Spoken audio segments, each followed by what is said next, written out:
नमस्कार मित्रांनो, मी हेमंत. मित्रांनो, मागच्या काही महिन्यांमध्ये साधारणपणे वर्षभरामध्ये आपण पाहिलं की महाराष्ट्रात हे भोंदू बाबा आणि त्यांच्या कारनाम्यांचं जे पेव सगळीकडे फुटलेलं होतं ते आपण खूप चांगल्या प्रकारे बघितलं. त्यातलं सर्वात थरारक भोंदू बाबा प्रकरण म्हणजे आपले कॅप्टन खरात, अशोक खरात यांचं प्रकरण. त्यानंतर त्याच्या आधी आणि त्याच्यानंतरही बऱ्याच भोंदूबाबांची प्रकरणं उघडकीस आली. यात प्रामुख्याने आर्थिक गैरव्यवहार आणि महिलांचं शारीरिक आणि लैंगिक शोषण हे दोन प्रकार यामध्ये प्रामुख्याने आपल्याला आढळून आले. यातच आता एका नवीन प्रकरणाची भर पडलेली आहे आणि ती भर पुन्हा महाराष्ट्रातच पडलेली आहे. मुंबई जवळचं विरार हे सर्वांना माहिती आहे. इथला हा धक्कादायक प्रकार. इथे एक महिला होती, तिचा मुलगा. हा मुलगा सतत आजारी असायचा, त्याला शारीरिक व्याधी होत्या आणि तो म्हणजे हेल्दी तो नव्हता, सतत तो आजारीच असायचा. त्याला आजार नेमका काय होता ही माहिती समोर आलेली नाहीये, पण त्या मुलाला काही व्याधी होत्या हे मात्र नक्की. या महिलेने आपल्या मुलाचे विविध ठिकाणी उपचार केले, विविध ट्रीटमेंट्स घेतल्या डॉक्टरांकडे, होमिओपॅथी, आयुर्वेदिक वगैरे सगळ्या प्रकारचे उपचार घेऊन झाले होते, पण फारसा काही फरक तिच्या मुलाच्या तब्येतीमध्ये पडत नव्हता. त्यामुळे मग तिच्या परिचयाच्याच एक अजय कळमकर नावाच्या व्यक्तीने या महिलेला सल्ला दिला की तू तुझ्या मुलाचा उपचार करण्यासाठी माझ्या माहितीतले एक बाबा आहेत, तू त्यांच्याकडे जाऊन त्यांचे आशीर्वाद का नाही घेत? उपचार तर तू घेतच आहेस, ट्रीटमेंट घेतच आहेस, पैसे खर्च करतच आहेस, तर मग एकदा जाऊन या बाबाचे आशीर्वाद घ्यायला काय हरकत आहे म्हणून. महिला तयार झाली. अर्थात आई, ती आपल्या आई वडील पालक हे आपल्या मुलांसाठी कोणत्याही लेवलला जाऊ शकतात, काहीही करू शकतात, सर्व काही त्यांचं आपल्या मुलांसाठीच असतं. त्यामुळे ही महिला तयार झाली आणि तिने अजय कळमकरकडनं या बाबांचा पत्ता घेतला. विरारमधील किल्ला परिसरात हा बाबा, ज्याचं नाव अजय राणा, हा राहत होता. अजय राणाला ही महिला जाऊन भेटली. तिने सांगितलं आपल्या मुलाचं असं असं त्रास आहे, असं असं आहे. तर अजय राणा तिला म्हणाला की ठीक आहे, तुझ्या मुलाचा पूर्ण इलाज होईल, त्यासाठी काही तंत्रमंत्रांचा आपल्याला वापर करावा लागेल.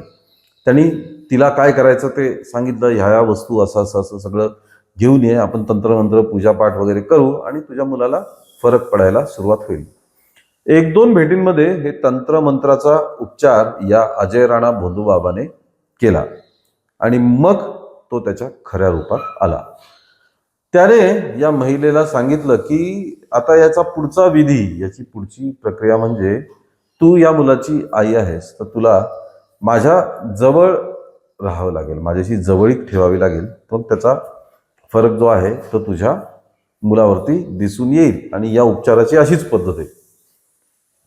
मग त्या महिलेला आधी सर काही कळलं नाही तिला, पण हळूहळू तिला कळायला लागलं.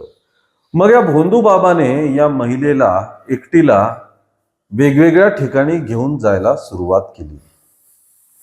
वेगवेगळ्या ठिकाणी घेऊन गेला आणि एके दिवशी एका रिसॉर्टमध्ये या भोंदू बाबाने रूम बुक केली आणि तिथे या महिलेला घेऊन गेला. या महिलेला घेऊन गेल्यानंतर या भोंदू बाबाने तिला जवळीक साधण्यासाठी सांगितलं आणि या अंती त्याने तिच्यासोबत शरीर संबंध प्रस्थापित केले. शरीर संबंध प्रस्थापित केले, तिचा लैंगिक छळ केला. त्या महिलेची अजिबात इच्छा नव्हती, पण हे सगळं घडलं. आणि हे घडल्यानंतर या राणाने, तू जर हे कोणाला सांगितलं तर बदनामी तुझीच होईल, मी तर तांत्रिक मांत्रिक माणूस आहे, माझं तर काही होणार नाही, मला काही फरक पडत नाही, अशा धमक्या वगैरे तिला दिल्या. असं म्हटलं जातं की माध्यमांमध्ये आलेल्या बातम्यानुसार त्याने चुपचाप फोन लपवून याचं चित्रण सुद्धा केलं होतं आणि ते सुद्धा व्हायरल करण्याची धमकी या महिलेला दिली. हे घडल्यानंतर मग या भोंदू बाबाने पुढेही बऱ्याचदा हा सगळा प्रकार केला. त्यानंतर सुद्धा त्याने या महिलेचं लैंगिक शोषण केलं आणि शेवटी मग या महिलेने अर्नाळा पोलिसांमध्ये याविषयीची तक्रार दाखल केली. पोलिसांनी तातडीने या भोंदू बाबाला ताब्यात घेऊन त्याचा तपास, त्याची चौकशी करायला सुरुवात केलेली आहे. हे जे त्या महिलेने आरोप लावलेले पूर्ण ते आरोप त्या दृष्टीने, त्या अँगलने आता हे सगळे तपास सुरू आहे. त्यामध्ये मग तांत्रिक पुरावे जमा करणं, जिथे जिथे त्या महिलेने सांगितलं की हा तांत्रिक मला घेऊन गेला होता, तिथले तिथले CCTV फुटेज वगैरे जमा करणं, तपासणं, हे सगळं चालू आहे. पण मित्रांनो, इतकी प्रकरणं भोंदू बाबांची आणि या सर्वांची आपण बघत असतो, काय काय भयंकर प्रकार यातनं घडलेले हे बघत असतो. पण ही अंधश्रद्धा शेवटी कोणालाही कोणत्या टोकावरती नेते हे बघा. पहिल्याही अनेक व्हिडिओमध्ये आपण उल्लेख केलेलाच आहे की श्रद्धा ही आवश्यक आहेच. श्रद्धा असावी, देवावर असावी, आपल्या आईवडिलांवर असावी, आपल्या गुरूंवर असावी, दैवी शक्तीवरती पण असावी. जिथनं आपल्याला प्रेरणा मिळते तिथे श्रद्धा आपली असली पाहिजे. पण कधी ती श्रद्धेची जी बारीकशी एक लाईन आहे ती ओलांडून आपण अंधश्रद्धेत प्रवेश करतो, याचं भान आपण ठेवायला पाहिजे. श्रद्धा ही महान असतेच, ती आपल्या आयुष्यात असायलाही पाहिजे. श्रद्धेचा कोणी फायदा घेऊ शकत नाही. फायदा हा नेहमी अंधश्रद्धेचा घेतला जातो. हेच या विरारच्या प्रकरणात सुद्धा आपल्याला समोर आलेलं आहे.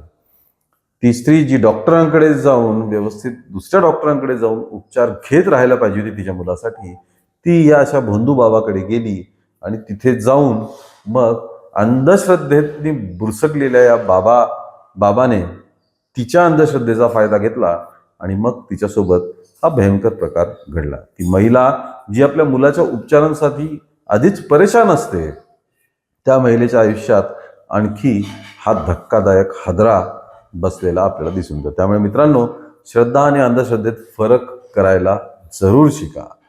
या बाबतीत आपलंही नक्कीच काही ना काही म्हणणं असेलच, ते कमेंट करा, आपलं मत मांडा. या श्रद्धा अंधश्रद्धेच्या बाबतीत आपल्याला काय वाटतं हे जरूर बोला.